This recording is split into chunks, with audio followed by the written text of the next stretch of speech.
Dead, where evil lurks in every shadow and monsters roam the streets. Mankind's only survival rests in the hands of two Welsh warriors.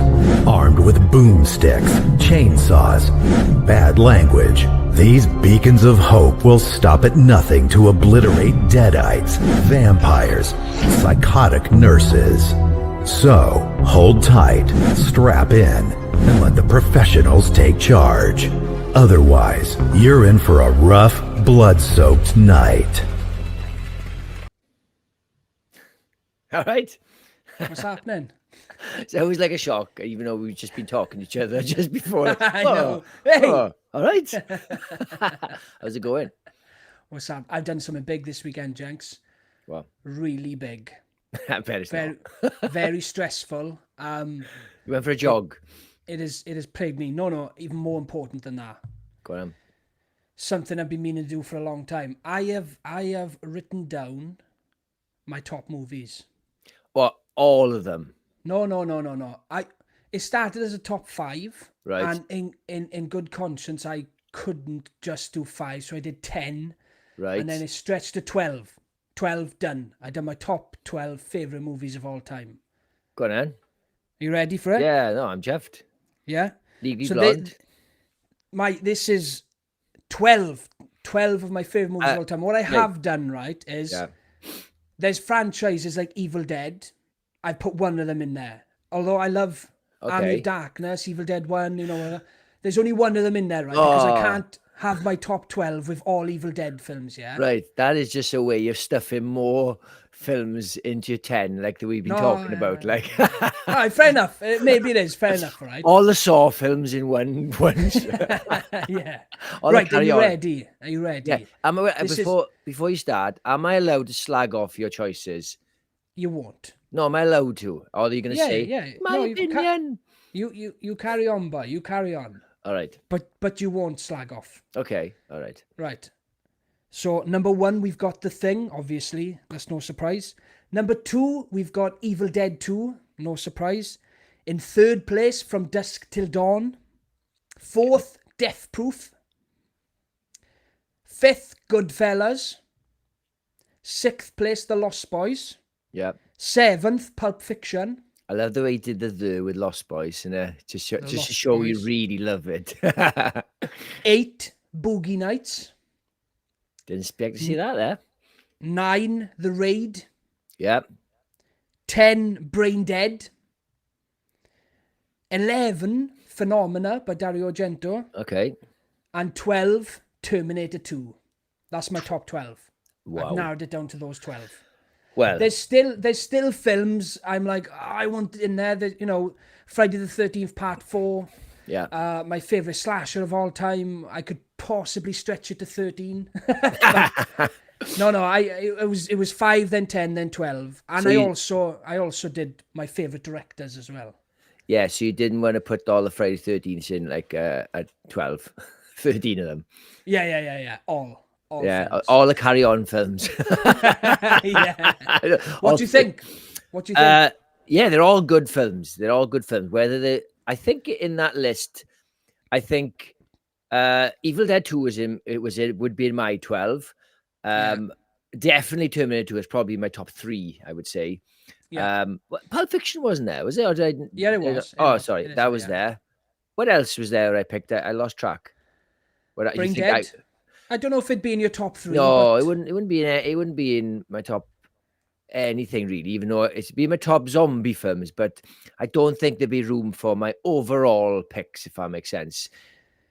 Yeah, there's nothing else on my list you would rank up in your top movies. You're not into Goodfellas. I like Goodfellas, but it's not. It's what a film that I would watch that I would give 5 stars, but I wouldn't put it in a list if it's a strange thing because it's very. I know it's subjective. Like I always like Return of the Living Dead is my favorite film ever, and I would never recommend it to somebody unless they love zombie movies. But I would say certainly Schindler's List is better than Return of the Living Dead. Yeah, of course. I've always said my favorite non-horror movies, if I had to pick 3, it would be Pulp Fiction, Boogie Nights, and Goodfellas. Yeah, it's one of those. For me, those three, outside of horror, nothing comes close to those three for me. Yeah, for me, I think that they are the absolute peak of cinema. Yeah, there's films like, I mean, there's loads that I'll probably forget, but off the top of my head, I'd say Pulp Fiction, something like American Beauty. I'm a massive fan of that. Love that film. It's so good. It's so stylish, and it's not. It is, I suppose if you're not a fan of it, you might find elements of it pretentious, but I think definitely a bit pretentious. He's so good though. Kevin Spacey in it as Lester Burnham is his name. When he's jerking off in the shower at the start. When I saw that in the cinema, I was like, I was laughing my head off. This is the highlight of my day. From now on, it's all downhill. Yeah. It's so good. I love it. And it's not like there's nothing sexy about watching a guy like that. Especially Kevin Spacey. Yeah, like if it's a woman doing something like, oh, look at that awesome, it's bloke. It's not. It's a bit hard to watch now, like current Kevin Spacey and the things he's been accused of. Yeah, and it's a film about him thirsting on his daughter's friend. Yes, and she's really young. Very convincingly. Very convincingly. Yeah, because that came out the same year as American Pie, and I think this might have come out just before American Pie. I'm not really sure, to be honest. With Mila, what's her name? Savari or something. In what? Mina Savari's the blonde chick. She's in American Pie and American Beauty, and they both came out the same year. And Loser. I haven't seen her. Yeah. She's not. Her career hasn't gone well, is it? No. She was one of those like early 2000s, mid 90s actor. I've been just sitting. I've got a bit of a hangover today. Turns out, I didn't have any booze in my house yesterday. Right, there was none left apart from gin that I bought when I came to your house. Took it home with me. Didn't have any tonic. Turns out, mixing gin with sparkling water, it's not the same. Buzzing. Oh God, that sounds horrific. I don't like gin, so if I was going to drink gin, I'd have to have something nice. Sparkling water and gin sounds horrible. I know it was. And I've been on the couch feeling sorry for myself today, and I've just been watching back-to-back episodes of Modern Family. Not a bad day really to spend your afternoon, but... No, I love that. It's class. I'm going to say hello to a few people in the chat. I swear I heard screaming then. Was that you in the cinema? Ah! And Ben like, what the fuck? We've got John Moran, evening all. Hi, How's John. it going, dude? We've got Wendy Palfrey. Hi, Wend. Hi, Wendy. We've got Jill John. Hi, Jill. Thanks for jumping on. We've got Ben Davis. Hi, Ben. Hi, Ben. Who else have we got? We've got the Palf. Hi, Palf. How's it going, Palf? We've got Hugh Hackridge, evening all. I watched The Long Walk on Friday and really enjoyed it. Glad you enjoyed it, pal. Glad you enjoyed it. I've not seen it yet, but I really can't wait to watch it. It looks great. We've got Tyler Adams. What's happening, Tyler? Ella Stars here. Hi, Ella. Hi, Ella. Hope you're doing good. We've got Gory Tiger. Hi, Gory. We've got Gina. Hi, Gina. Hi, Gina. Thanks for jumping on. Gina says, don't forget to send that like button some love. Thank you, yes, Gina. Gina loves an emoji. And if you're not already considering subscribing and becoming a member of the Twisted Knights for 99p/99 for fun perks. Yes. Pal says, no screaming here, don't worry. Cheers. It's not, when you've got a kid in the house, it's not nice to hear a scream. Can you imagine Pal writes, call the police. And his little dots. Still had time to do dots. The other day, I was sitting in the living room. My daughter was upstairs, and then she was coming down the stairs. And she fell down the stairs, but just on her back, right? Maybe like 5 steps. Somehow it made the most horrendous sound ever. It sounded like a rhino was doing front flips down the stairs, right? She's only ducked. Oh my God, I've never been so scared in my life. Do you know that fear when you hear something go horribly wrong when you got a kid in the house? Oh my God. I give her a row, Jenks. She's in pain. I give her a row. I said, don't you ever scare me like that again. She's like, oh, I think I broke my back. I'll show you Don't pain. Don't you ever scare me like that again. Not even Get to looking bed. Dragging her upstairs by her arm. Come on. I think it's time, Curtis. I don't know whether you agree. Is to show our channel that brilliant short film you made with your daughter, the famous one that my mother was very mad about. No chance. Why? It's brilliant. It's so funny. I think you should do it. I think it's hysterical. My mother was mad. She thought, "Oh, that's disgusting. That's so cruel." I know. It's not right. He made a video pretending to beat up his daughter with a dummy. No. It wasn't beating up my daughter. It was one kick down the stairs. Oh, that's much better. Yeah. It's so funny. Yeah, so we used to do it. We used to make videos all the time. 90% of the time, they'd be her ideas. So we enjoy watching films together, and then we started making short films and little skits and stuff together. And I did one where I was sitting on the couch and she's dad, constantly annoying me. So I walk to the top of the stairs and then kick her down. But then I'm a master filmmaker, so I do a quick cut to one of her dolls as my foot hits her. Yeah, and then the doll flies down, and then I got her to record herself going, ah, as the doll flew down the stairs. Doll. Yeah, doll. But yes, I put it on Facebook, and your mother, I think she deleted me on Facebook. I don't think so. She wouldn't do that. But I thought it was so funny because you lucked out because it bounced out of shot down the stairs, so you couldn't linger too long on the doll at the bottom, innit? Yeah. It looked as good as when you watch Friends and you have that dummy of Ross when it falls down the stairs. Falls down the stairs. Yeah. Thank you. I need to put those skills to actual films. I think you should put them up. It's so funny. And isn't it when you throw it out the car window? Oh no, that was when you were going to plan.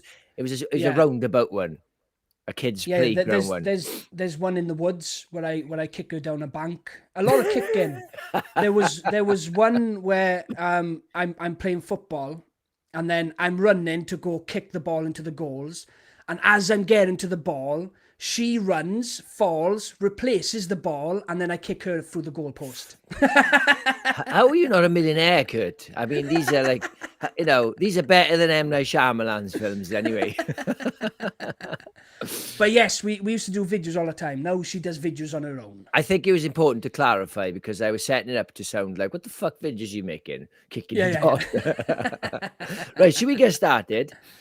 Yes, let me just say hello to Vivian, because Vivian has just joined the chat. Hiya, Vivian. Anyone who's listening and just heard me talk about kicking my daughter through goalposts and down the stairs, she was a participant, a happy participant, and we had a lot of fun making them. Yes. And, you're all for equal feminine, right? So, she wants to get kicked. She's going to get kicked like a guy, Yeah. Hard as you can. She was throwing ideas out left, right, and centre. She was like, oh, what if you kick me out the window? And, oh, God. Right. Let's get cracking. So, today we are reviewing The Long Walk. Now, this was probably this and Final Destination 6 was probably the two most anticipated films of the year for me. I'm a big fan of these kind of films. Like, I'm a big fan of like Gerald's Game and things like that, where the concept is really simple. I love this movie, right? Because I was excited for this film because it was simple. It's based on Stephen King's 1979 novel. Actually, I only found this out yesterday, Kurt. This was his very first book he ever wrote. Yes, I knew that. I thought Carrie was his first. It was just his first book to be published. 5 years later. So this was his first book. Probably couldn't sell it, couldn't market it very well because it's just such a strange concept. It's sort of set in an alternative version of, it looks like the 70s. It looks like Vietnam era. I reckon more 40s, Jenks. That's the vibe I got. Well, they do have but it's strange. They got good tech on their arms for the the distances. So it's like that comes down to it being like dystopian. Yes. Do you know what I mean? Like an alternate timeline now doesn't belong in our timeline. It doesn't. It's very, very vague. Okay, so it could be anything from the 40s to the 70s. It's very hard to know. They just say the war, don't they? Yeah, I think a few times they mention the war, but they don't actually say what war it is. So that's what's good about this film, because you're on this journey with these bunch of kids, and you don't really need to know the time frame because none of them have got smartphones and anything like that. And it's basically a bunch of kids sign up. It seems like it's voluntarily, but it's kind of vague on whether it's like you've got to, and it seems like voluntary, but it's not really. Bunch of teens / early 20s are walking on this walk, and the last man standing wins. If you stop, you get 3 warnings, and after your third warning, you get shot in the head by a soldier, and you're followed by a tank, and that's it basically. And it's basically about friendship. Even though they're walking for several days, it's like, is it worth being friends with these people? But it's like, well, yeah, it is ultimately, because why not?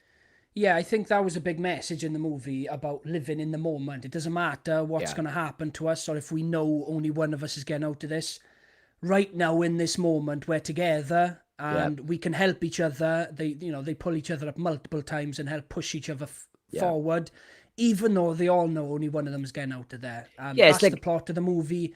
You walk until there's one man left. And for me, it was like, as much bleak things happen in this movie, that was the worst part for me, because loads of people die in it. Okay, only one person can survive. That's the plot of the movie. We know that. But for me, because they were so convincing, especially the leads, Cooper Hoffman and is it David Johnson? David Johnson. Them two together, the whole cast is great, right? But them two are the main bond in it. They're the two that really connect. They are fantastic. They bounce off each other so well. I want to see them two together in movies again. But that was the bleakest thing for me, because they really sold their relationship. I really believed that they'd connected and they'd become good friends. His father, Philip Seymour Hoffman, would be proud if he could see him now, because he is phenomenal in this film. He's phenomenal. Yeah, I think David Johnson steals the role from him. Yeah, I think you're right. It's like, I suppose it acts like a holiday romance or a friendship you have on holidays, where it becomes really close, knowing it's going to end in a week or two, and you just make the most of it while you're there. And obviously they're all in this horrible situation, so they bond very, very quickly. But you're right. He's so good. This is so David Johnson's from the robot in Alien Romulus. Yeah. Kind of the best thing about that film, actually, was. He is, 100% agree with you. I never seen Cooper Hoffman in anything else before, and I didn't realize he was Seymour Hoffman's son. Yeah. Is he kind of new actor?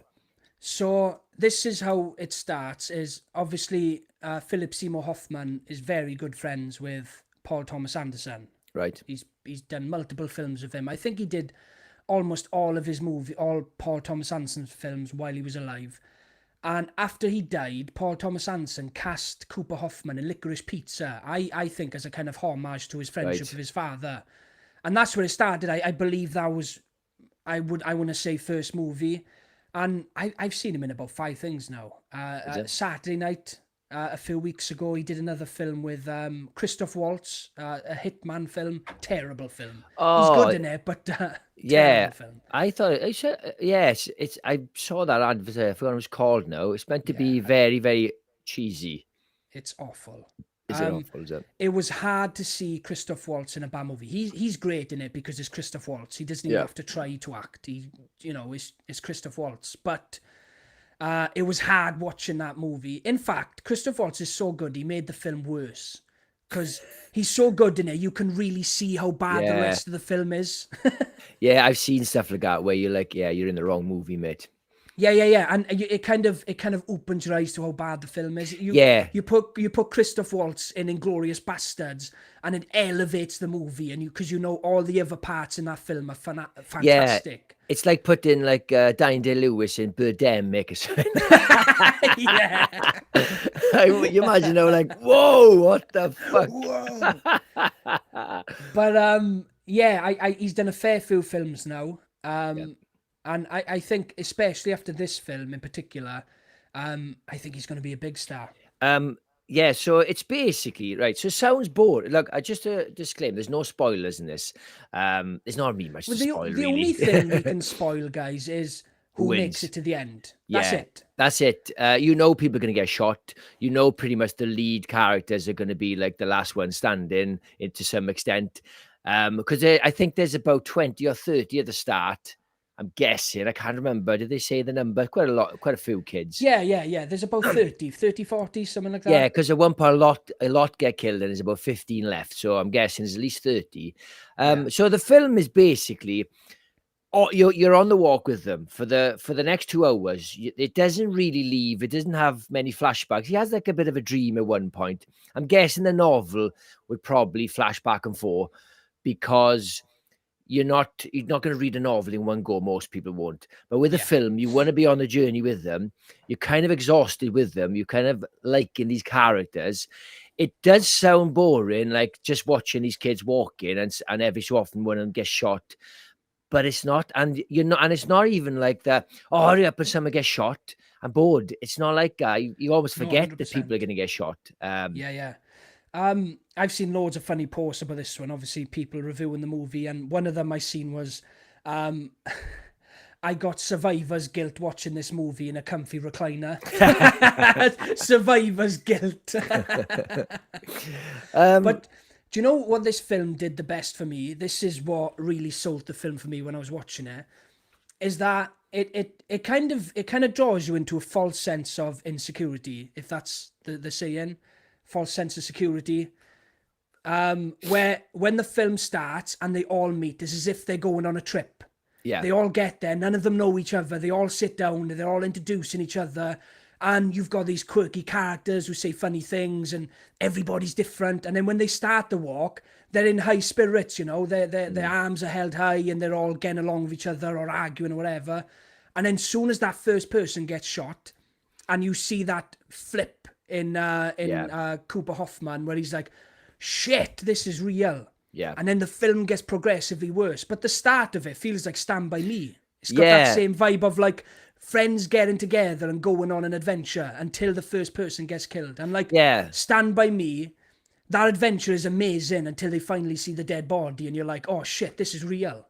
This also as well, the trailer almost suggests that they were under false pretenses, like this is just a little challenge, last man standing. But actually, when they get shot, you almost think in the trailer maybe they didn't know that you get shot.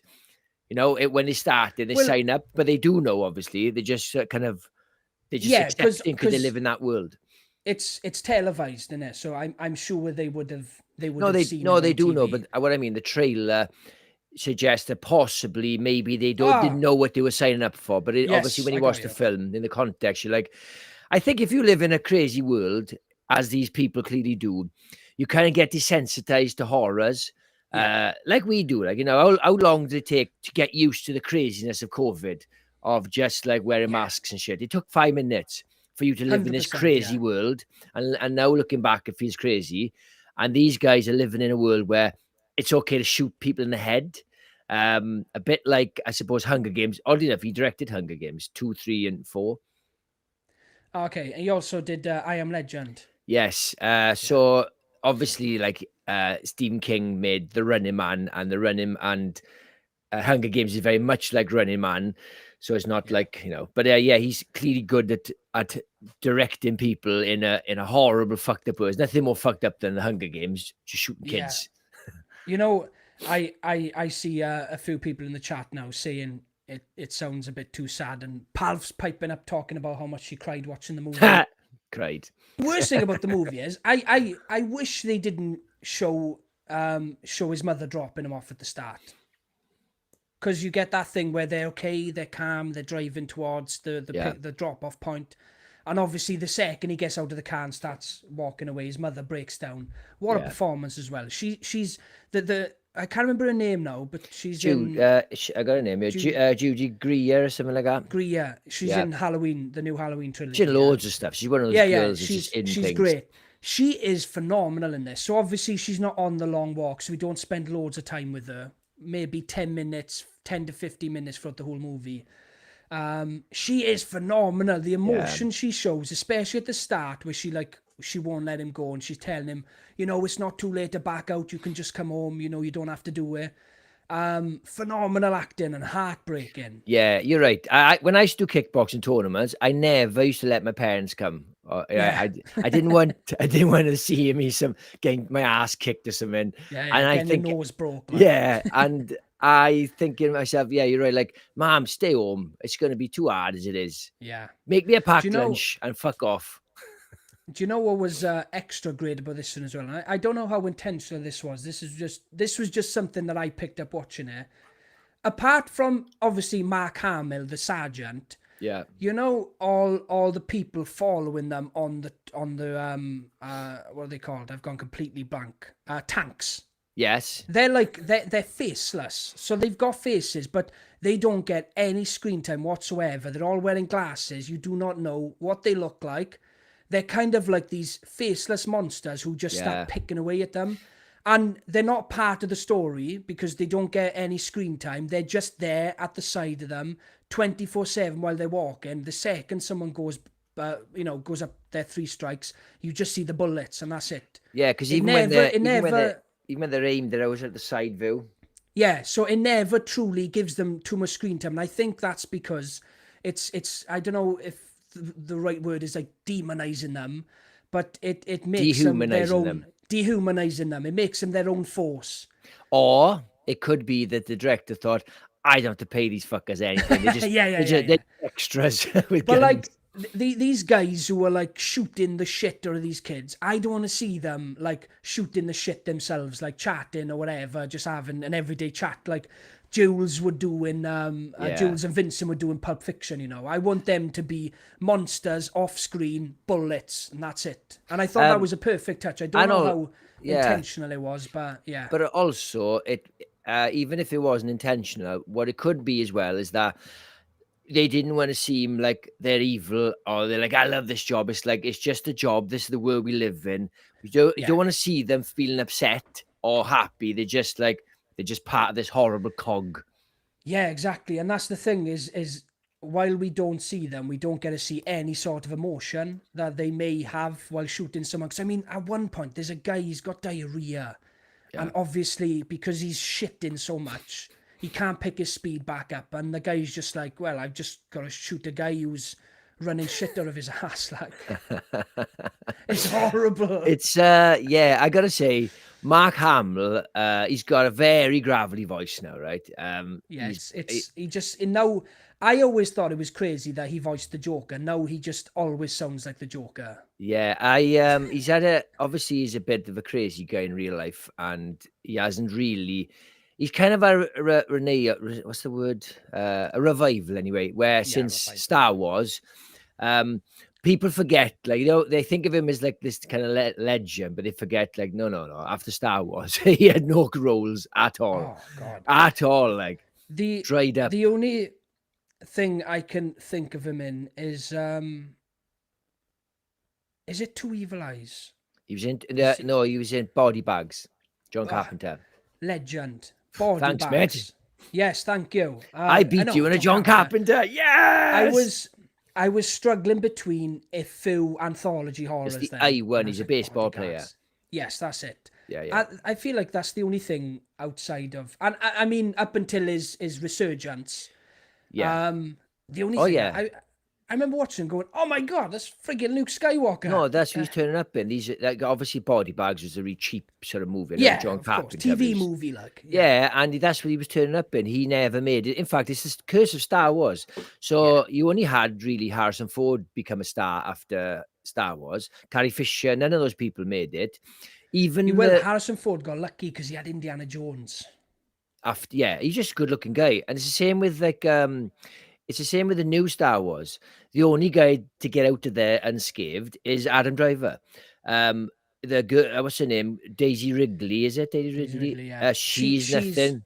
they're dying to make her a star, though.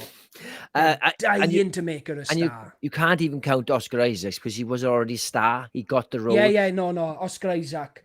I actually found it weird that Oscar Isaac was in them. I thought, you don't need Star Wars. You're doing great movies. It's the same as the last part, the prequels.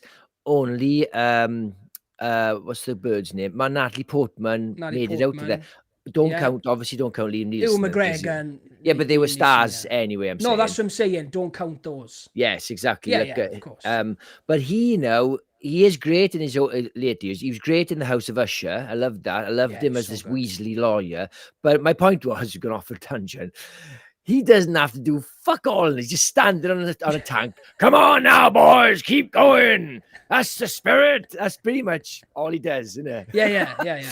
In fact, he doesn't have that much screen time.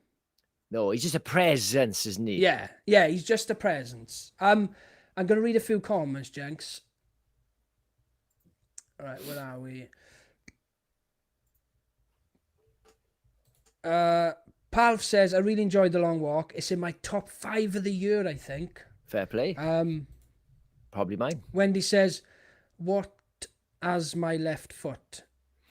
Well, my left foot? Well, I'm guessing to do with Danny Day-Lewis is probably an old joke we were talking. My left foot, maybe.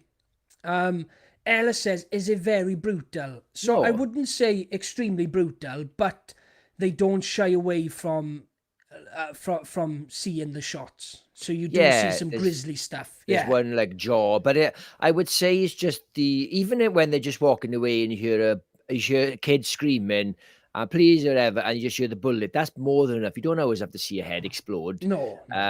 It's very, very character driven. This film is. 100%. It is definitely a hard watch, Ella. It's definitely a tearjerker.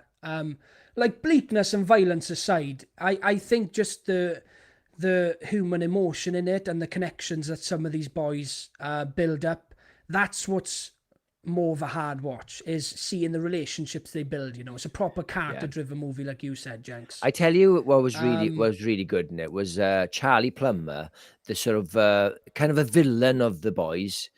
And absolute ass. So is he the blonde one? Yes, he was troubled, and then you kind of feel sorry for him because you don't really know his backstory, but he seems like a twat. But then as the walk goes on, your real emotions come out because you're so in a state of, and you feel sorry for him. Punishing himself, doesn't he? And you know then. And he's very good actor. He's in that film, Spontaneous. He's in a few films, actually. Yes. Javier Cortez says 67. I'm assuming you're talking about the amount of people that played the game. If so. Oh, well, it could be. It could be Javier. Yeah. Sorry. Palf says the killers are fast, Ella, but it's a hard watch. I was crying for most of the movie. I can confirm she was. Who says I would say this is more of a thriller than a horror. The real horror of watching a movie at the cinema is £35 for nachos and popcorn. Who? You're going to the wrong bloody cinema, boy. £35. Do you know, right? No, the trailer for this, it says from the director, from the writer of Shawshank, Stand By Me and Misery. They thought, we need to put a bit of horror in it. We can't just say all of the arty-farty ones he's done. And Misery is like kind of in the middle somewhere. Yeah. Vivian says, sounds too sad for me. I don't think it's a big tearjerker. I'm not saying it's impossible to cry, but I think it's a very entertaining film. I don't think it's like, oh, this is hard to watch. I think the subject matter is horrible, but it's done so well that you don't mind going through it. Yeah, of course. No, that's spot on. Jordan says, for me, this was up there with Bring Her Back and Weapons. Top 3 for me for the year. That's fair enough. I will talk about my current ranking when we get to the star segment of this movie, when we talk about our ratings. But yes, it is a good film. That's Palf talking to Jordan. So Jordan went out for a 42nd birthday party straight after The Long Walk. Everyone wondering why I'm so emotional. I actually felt I had to tell them about the film first in case I burst into tears after a couple of pints. It's been a rough day, boys. I remember when No, I saw. you've definitely put Ella and Vivian off the film, Jordan. I remember going to the cinema '97 with a girlfriend and to watch Titanic, and I had a little bit of a lump in my throat at the end, but I'm obviously not going to cry. And she cried all the way through the film and all the way in the car on the way home, like ah! And I was looking at her like, ah, the fuck, the film's finished. Was that the last date? No, but I was just Oh, like, no, I married her. no, no. No, I was just looking. I didn't say anything to her because I was a bit of a wet blanket back then. But I was just thinking, like, it's finished. Like my man brain couldn't understand, like, well, the film's over now. That's the end of that. Why are you still It's like watching a horror film and then in the car, oh shit! You're like, once it's over, you're done, innit? Surely. Swerving on the road. Or after you, yeah, laughing after those two powers.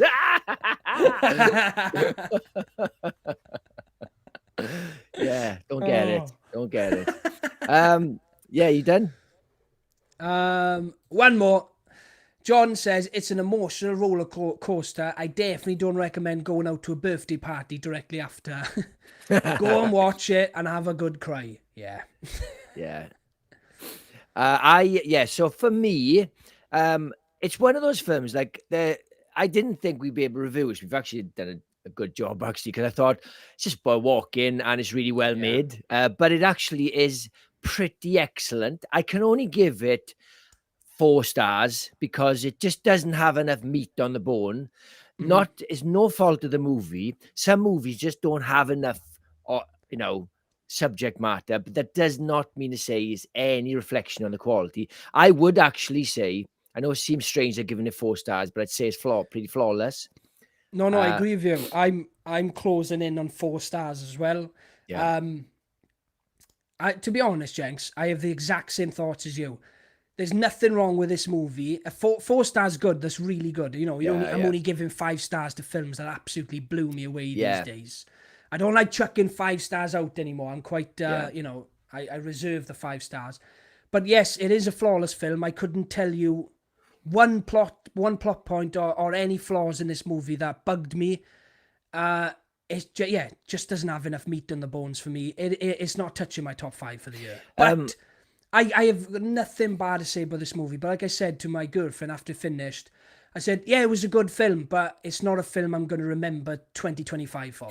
No, and I would say as well. So when I watched Jurassic Park, fucking regurgitation, whatever it's called, rebirth, regurgitation. Right? I was watching a film with really brilliant dinosaur effects, chasing people and eating people, and I was just like numb watching it. Did not give 2 shits who the dinosaur ate, right? And I was just like, do you know, right? I was watching this film, okay? When there's a slight hill, I was stressed, right? That they had to walk up a hill because they were getting picked off one by one because the hill was so steep and they couldn't keep their speed up. I was like, oh, this is stressful. Yet I was watching T-Rexes eat people and I was unentertained. And that just shows character building is so fucking important. Yeah, 100%. Because you can get entertained by someone having an affair on a fucking soap opera. But if you can't get entertained about a fucking pterodactyl eating you, you fucked the film is. Yeah, honestly. It's not about the monsters or what's chasing them or what's killing you. What's going to pick these guys off. That's not what it is. It's like I've said many times, and especially about like jump scares and stuff like that. Like you need to build that up, and then it needs to pay off. So that's your reward for doing great work to build these characters, to build the movie and get people to invest in it. You can't just throw a T-Rex in and expect people to be excited. You need to get us to care for the characters, care for the story, care about where it's going. Like it needs to pay off. Like a lot of directors think they can just throw shit in your face and it'll stick just because, look, this is a big T-Rex. This is exciting.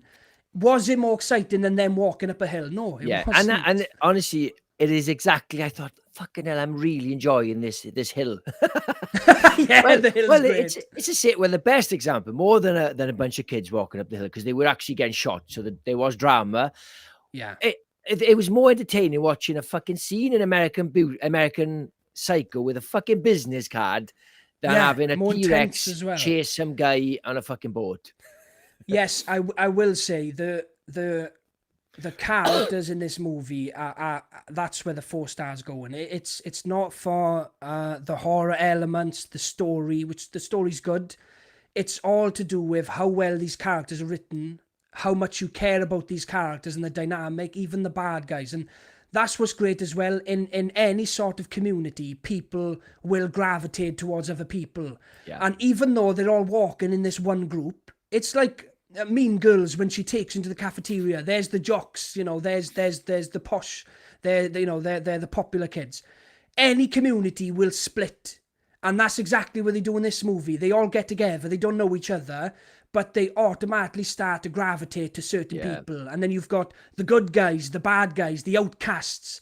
And then the movie, because they're just walking, somehow they manage to keep us entertained by bouncing between different groups of people. And you may not see that group of people for 10 minutes and you forget about them because you're now following another group of people. And that's what really drives this film forward, is that they were able to separate all these groups of people and then follow them one by one. I thought that was the best thing in the movie. I think any lesser director or lesser scriptwriter would have gone, right, we need 100 kids, we need to stop shooting them every 2 seconds, otherwise the audience is going to get bored. And it's like, well, that's just lazy, that is. That's fucking lazy. At the best thing to say about that is, look at the Suicide Squad effect, right? That went absolutely huge. And the problem with something going that big, and it is very Korean and it's very well written. The characters are great. The problem with it going big is that everybody in the world watches it, and 80% of the population does not like dramas and character-driven things. Are you on about Squid Game? Yeah. Oh, you said Suicide Squad. Oh, did I? Squid Game. Squid Game. See, that's not Korean. Yeah, so Squid Game. And then what happens is that all the people who initially watched it were like, oh my God, this is a masterpiece. And then the games were a bonus. Yeah. But I love all the stuff leading up to it. It's really well written. But then like 70% of the population who just want action, who don't normally watch things, that's where all the bad reviews start coming then. Like season 2, they were like, oh, there was only 2 games in season 2. Yeah. It doesn't matter because all the other stuff is amazing. Now, if you're not into that, I'm not going to slate you. I'm just saying it's a thing where if you expand it too much, you get the other audience then who jump on it. Oh, totally.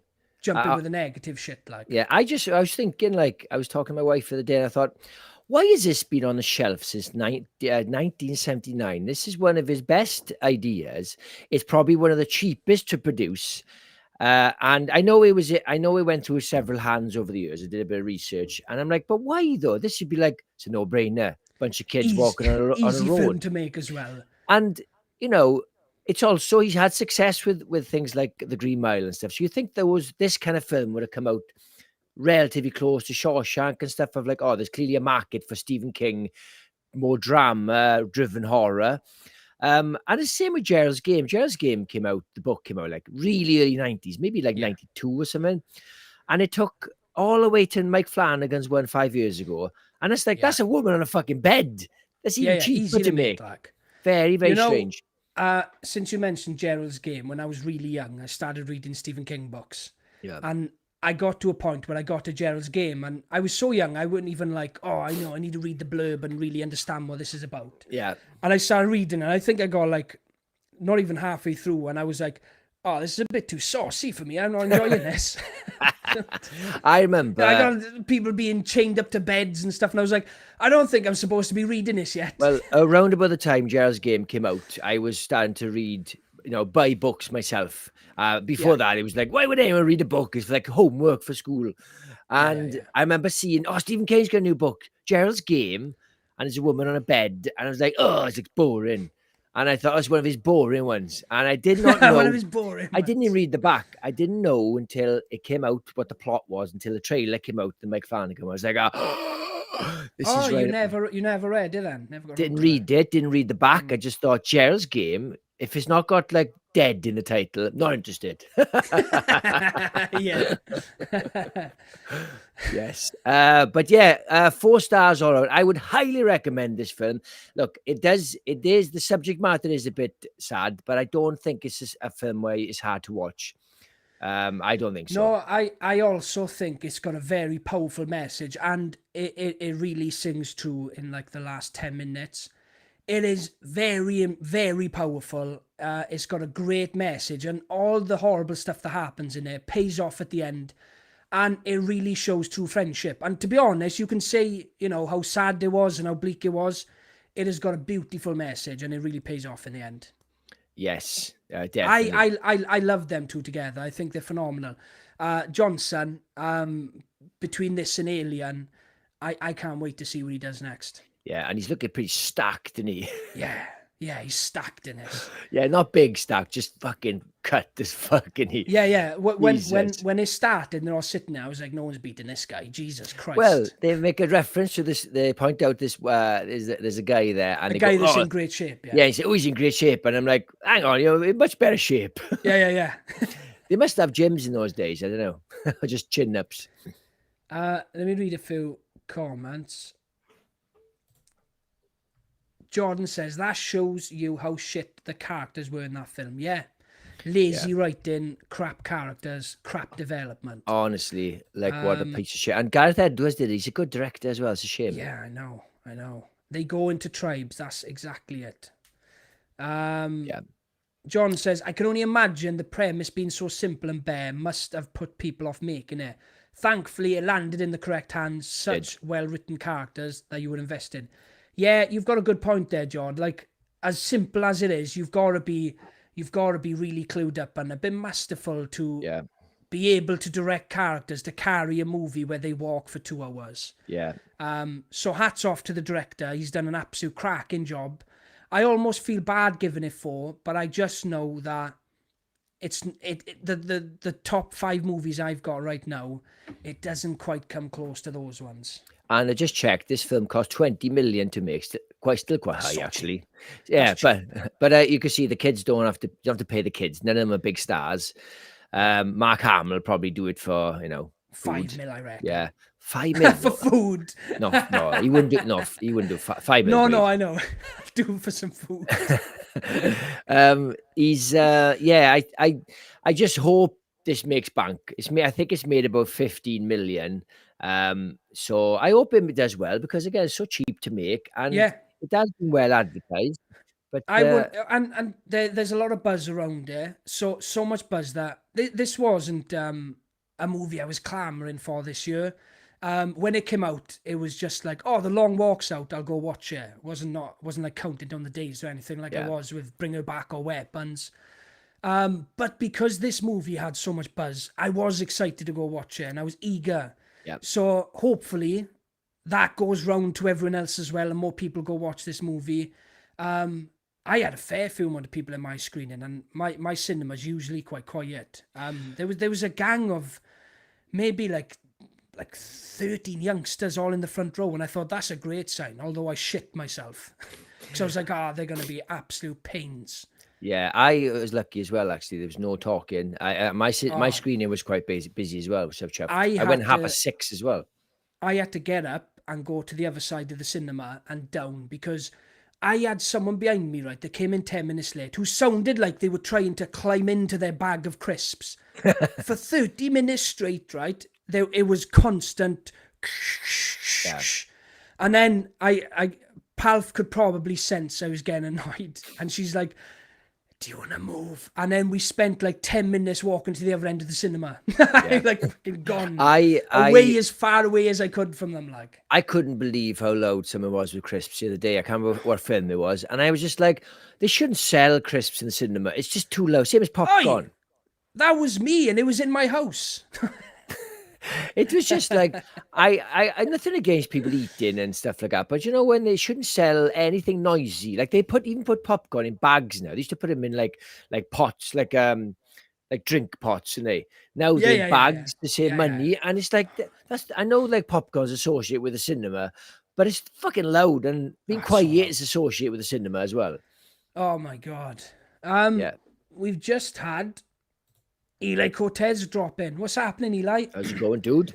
What's up, Jenks and Curtis, Naughty Twisted Nights? I'm in a private live stream with the In Search of Darkness people.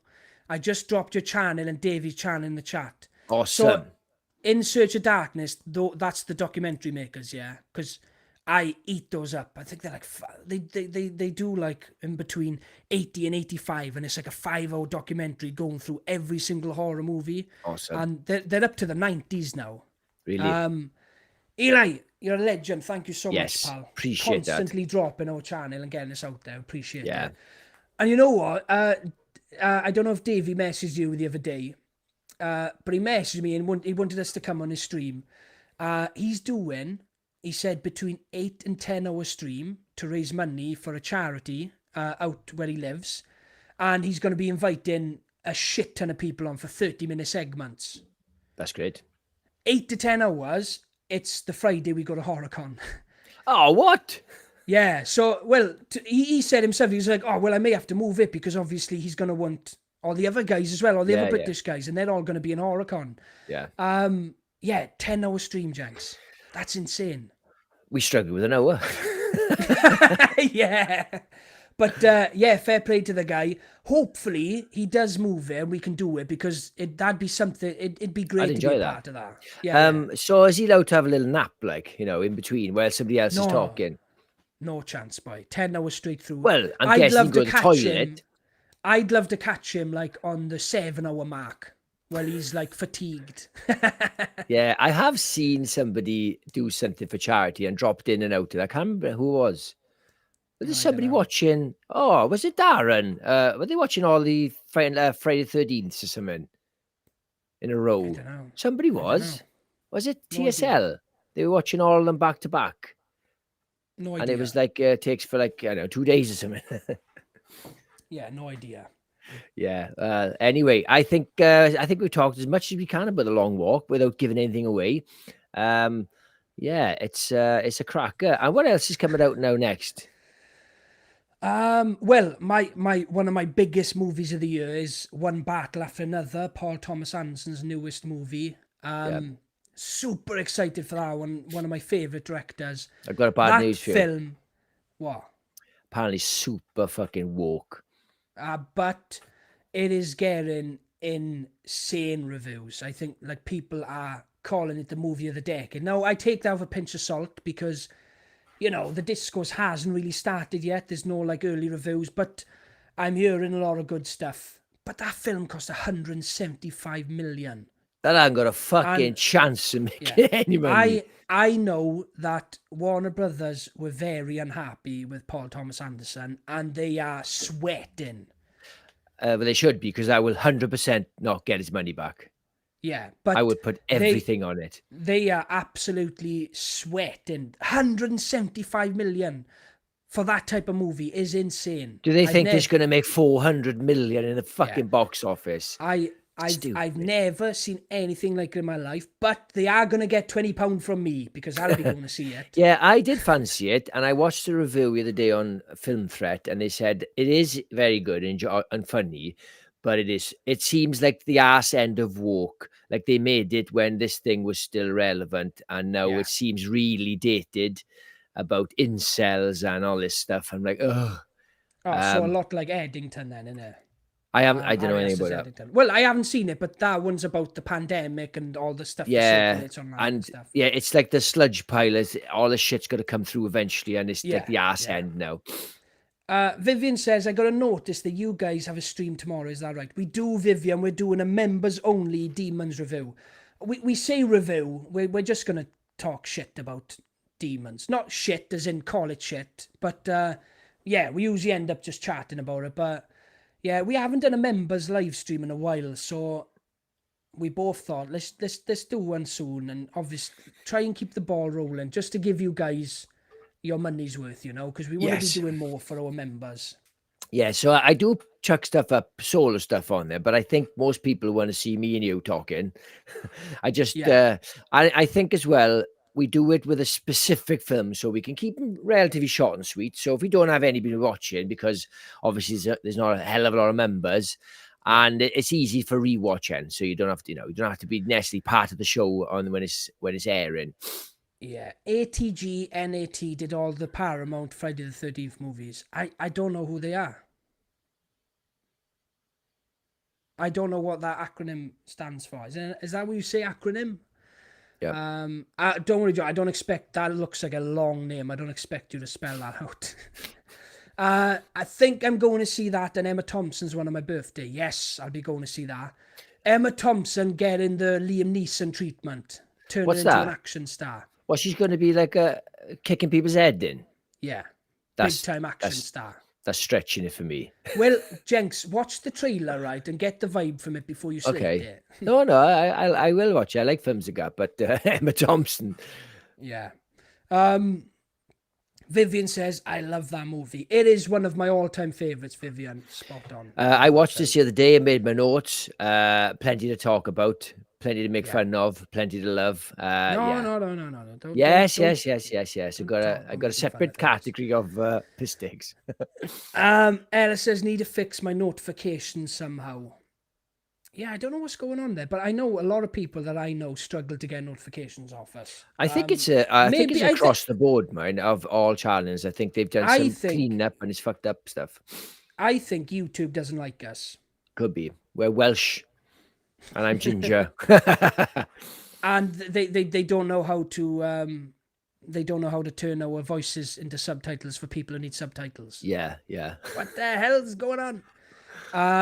John says, is all the good names are taken podcast. Blake, Ronnie from Mississippi. All the good names are taken podcast. Oh, okay.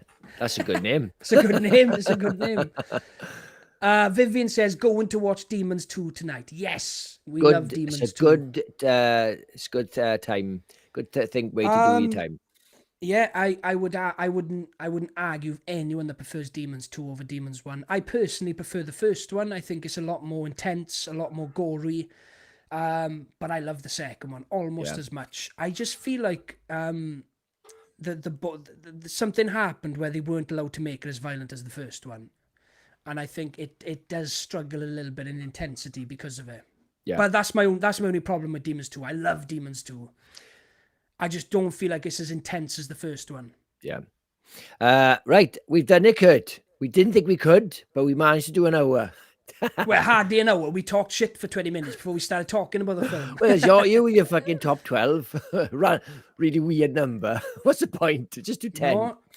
Well, I told you I did 10, and I couldn't, in good conscience, not add the other two that I added. I couldn't do it. Do you know what you did tonight, Kurt, that you've never done before? And I think you've been hanging out with me so long that you brought in a reference to Mean Girls on our channel. I think because I've mentioned Bridesmaids and Legally Blonde so much, you brought in Mean Girls.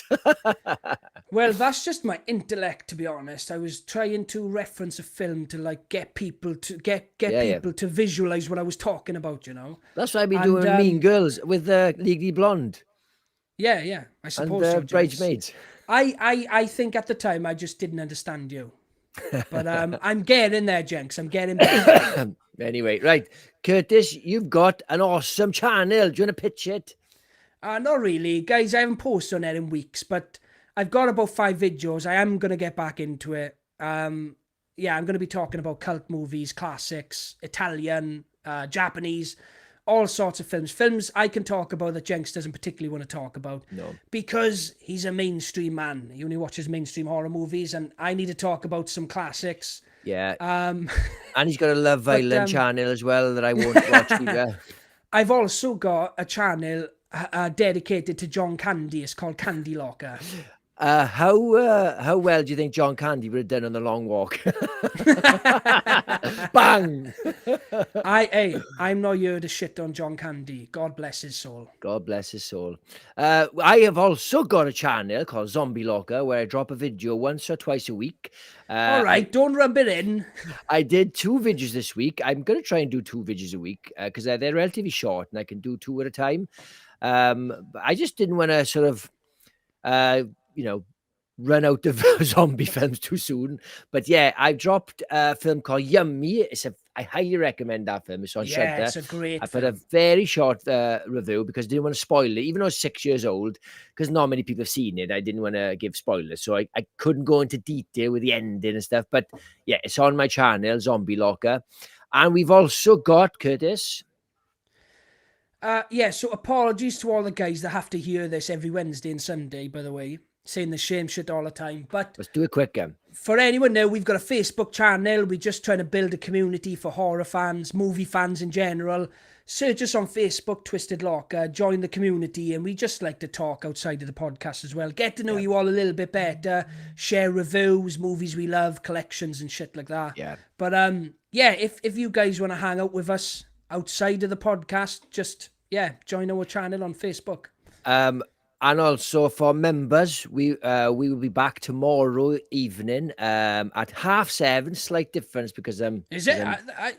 I didn't get that memo. I may have forgotten to tell you. Yeah, because I'm working. 7:30 it'll be slightly later than normal. But yeah, this is a members only one. And yeah, jump on if you can. No stress if you can't, but it'll be there to watch, to rewatch. And we'll be back Wednesday, normal show. We haven't put it together yet, so I can't tell you what we're doing yet. But it's a big secret, guys. Big, you're gonna want to be there. Oh, you're not gonna want to miss this one. Can't give too much away. We've been busting our ass. It's not going to be as good as me and Jenks doing that stream together, drunk. No. But you know, it's going to be a fraction of that. And then when it drops, it's just like Weekend at Bernie's review. Like, we couldn't think of anything. Even worse, Weekend at Bernie's 2. Oh no! Did you watch my 90s ranking? I haven't yet. No, I haven't. I stuck Weekend at Bernie's 2 on there. No, I have, man. I give you shit for it. On the amount. You stretch some movies on that one, boy. Call them zombie films. Yeah, let me tell you now, Curtis. That was a fucking hard task. 90s was a grim decade. I messaged you and give you a row because I was watching. I thought, sadly a zombie movie. God. Yeah, I know. Honestly, it wasn't even a case that I hadn't seen loads. I'd seen the vast majority, and I was like, oh my fucking God, I need to get at least 10 on there. So I chucked in Weekend at Bernie's. Technically, he is a zombie in it. Have you seen the film? No, I've only seen the first one. So the first one is just a dead body, and he's in the second. No, one, I know what the second one is. They bring him back with a voodoo spell. Yeah. So you know, it's a zombie movie. Anyway, going off to right. And do you know when I do my naughties one, it's going to be meant. There's about 30 fucking zombie movies. Meant. Yeah. I don't know how you're going to do it. I'm scared. Right. We'll see you guys Wednesday, 7 o'clock, and we'll see members 7:30 tomorrow. Cheers, guys. Have a good night. Awesome. Cheers, guys. Take it easy. Ta-da.